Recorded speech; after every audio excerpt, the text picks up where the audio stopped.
Assalamualaikum warahmatullahi wabarakatuh. Bertemu lagi dengan saya Ibu Widi. Pada kesempatan kali ini, Ibu akan membahas elemen teknik dasar menjahit, di mana Ibu akan mengupas tentang menganalisis kampo pada suatu produk. Nah, untuk lebih jelasnya, mari kita ikuti tayangan selanjutnya. Nah, di sini ada kompetensi dasar yang tadi Ibu sampaikan. Kita nanti akan mengupas tentang menganalisis kampo pada suatu produk. Indikator ketercapaiannya nanti yang akan kalian dapatkan, di antaranya yang pertama, kalian bisa menjelaskan pengertian kampo. Nah, yang kedua, kalian nanti bisa menjelaskan macam-macam kampo. Yang ketiga, kalian bisa menjelaskan alat dan bahan dalam membuat kampo pada suatu produk. Yang keempat, kalian nanti bisa menentukan cara membuat kampo pada suatu produk. Dan yang kelima, kalian bisa menganalisis kampo pada suatu produk. Nah, sebelumnya kita harus cari tahu dulu, apa sih kampo itu? Kampo adalah jahitan untuk menghubungkan dua bagian dari suatu kain. Misalnya apa? Misalnya jahitan yang menyatukan bagian depan dan belakang pakaian. Nah, untuk jenis kampo yang digunakan untuk penyelesaian busana, diantaranya ada kampo tutup dan kampo buka. Untuk hasilnya akan tampak seperti ini, ya. Ini diperhatikan untuk gambarnya. Nah, di sini kampo buka ada beberapa penyelesaiannya, di antaranya ada kampo buka yang dijahit kecil, kemudian kampo buka diobras, ya. Ada kampo buka yang dirompok, kampo buka yang digunting siksak, dan kampo buka yang digulung. Selanjutnya di sini ada kampo tutup. Untuk beberapa penyelesaiannya, di antaranya ada kampo tutup dengan menggunakan kampo balik, kampo pipih, kampo sarung, dan ada kampo tutup yang diobras. Kalau tadi ada kampo buka yang diobras, ini juga ada kampo tutup yang diobras. Nah, ini alat-alat yang dibutuhkan. Alat dan bahannya di antaranya ada mesin jahit, mesin obras, gunting jahit, gunting siksak. Nih, ada mesin jahit ya, itu utama karena membuat kampo nanti. Kemudian ada gunting jahit ya. Untuk gunting jahit juga macam-macam ya. Bisa kalian cari di toko-toko dengan bermacam-macam merek atau tipe. Kemudian ada mesin obras. Nah, di sini juga mesin obras juga macam-macam. Ada mesin obras benang 3, benang 4, benang 5 seperti yang sudah saya sampaikan sebelumnya. Kemudian ada gunting siksak.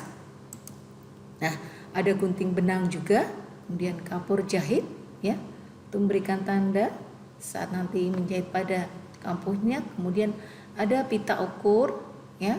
Kita mengukur untuk kampuhnya mau berapa senti. Kemudian ada benang jahit dan ada bahan ya. Di sini maksudnya ada bahan ya. Untuk utamanya di sini bahan ya, bisa bahan polos atau motif.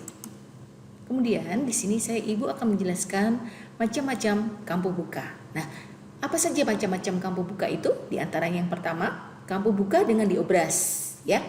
Tepi kain diselesaikan dengan obras. Kampo buka dengan diobras, tiras kampo di sepanjang tepi kain diselesaikan dengan menggunakan mesin penyelesaian atau obras tadi ya. Penyelesaian tepi kampo dengan cara ini pada saat sekarang banyak dipakai. Karena apa? Karena efisien, karena cepat dan mudah.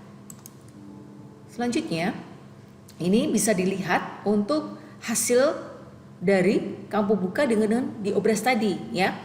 Nah, ini sebaiknya untuk benang obrasnya disesuaikan dengan warna bahan.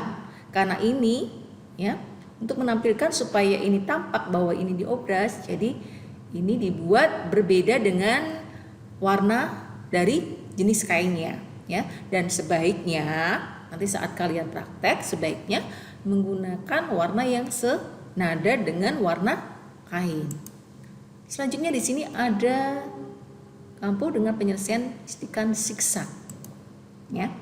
Kampo buka dengan dijahit mesin. Nah, di sini tepi kain diselesaikan dengan stikan mesin, yaitu dengan cara melipat kecil pinggiran kain lalu distik dengan mesin sepanjang lipatan tersebut. Jenis sitikan yang digunakan dapat sitikan lurus atau siksak. Ini biasanya bisa menggunakan stikan lurus ya. Jadi lepas, di sini lepas, bukan melekat pada bahan utamanya. Di sini kampu bukanya saat penyelesaian itu dilepas, dijahit tepi, mepet ke sini, ke tepinya ya.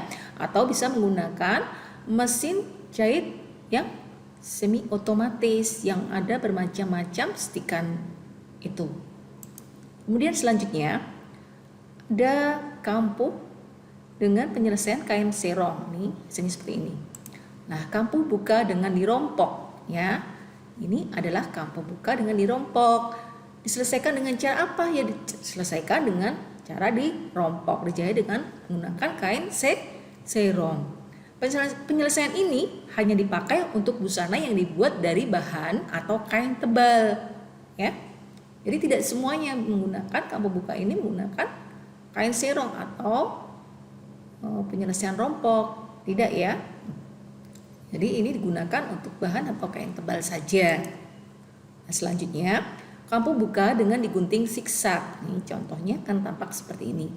Tepi kain diselesaikan dengan digunting siksak. Kampu buka dengan gunting siksak. Kampu di sepanjang tepi kain diselesaikan dengan menggunakan gunting siksak.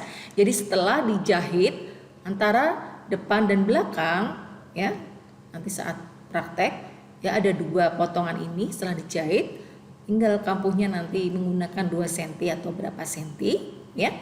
Ini setelah itu bisa digunting siksak menggunakan gunting siksak yang sudah saya sampaikan di awal tadi.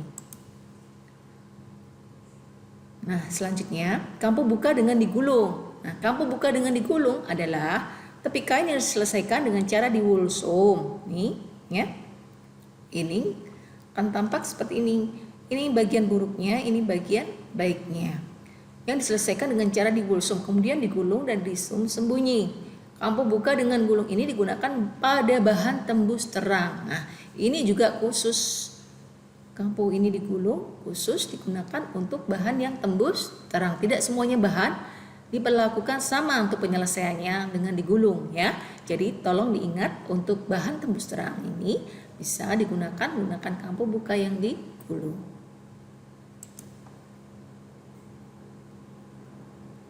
Nah, selanjutnya di sini Ibu menyampaikan macam-macam kampu tutup. Apa saja macam-macam kampu tutup itu? Yang pertama, kampu balik. Nah, perhatikan kampu balik ini cara kerjanya bagaimana? Cara kerja menjahit kampu balik yaitu pertama-tama dengan meletakkan potongan bahan bagian buruk menghadap bagian buruk. Ya. Atau hadap ke baik nantinya. Lalu jahit dari tepi kain. Jika memungkinkan dibuat lebih halus atau kecil. Kemudian dibalik pada buru kain dan dijahit dari bagian buruk menghadap bagian baik dengan pinggir tirasnya masuk ke dalam.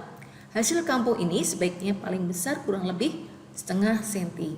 Ya, jadi ini dijahit terlebih dahulu jika kalian nanti menjahit ya pada praktek menjahit, menyatukan 2 potongan bahan, jahit tepi dulu ya kurang lebih setengah senti, kemudian dibalik jahit kembali. Jadi jahitan itu ada 2 kali. Nah, untuk hasilnya ini akan tampak seperti ini. Ini ya.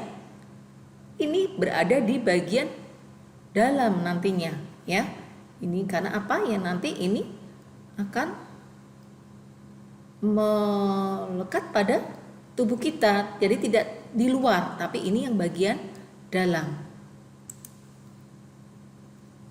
Selanjutnya, kampu balik semu. Nah, ini ada perbedaannya ya. Kalau tadi ini kampu balik biasa, kalau yang ini kampu balik semu. Apa itu kampu balik semu? Kampu balik semu adalah tiruan dari kampu balik, hampir sama dengan kampu balik biasa. Namun, ini perbedaannya nanti bisa dilihat ya. Kampu balik semu diselesaikan dengan jahitan mesin 1 kali. Kalau ini tadi kampu balik biasa itu 2 kali ya.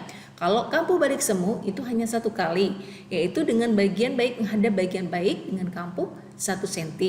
Lalu tiras kampu diselesaikan dengan disum dengan jahitan tangan ya. Ini seperti ini. Dengan cara menyelipkan bagian kampu yang bertiras ke dalam. Nah, ini hasil jadinya nanti kurang lebih setengah senti. Nah. Selanjutnya, kampu pipih. Nah, kenapa disebut dengan kampu pipih? Nah, dinamakan kampu pipi ini karena bentuk kampunya dipipihkan. Cirinya apa? Ciri kampu pipi ini terdapat 2 jahitan mesin.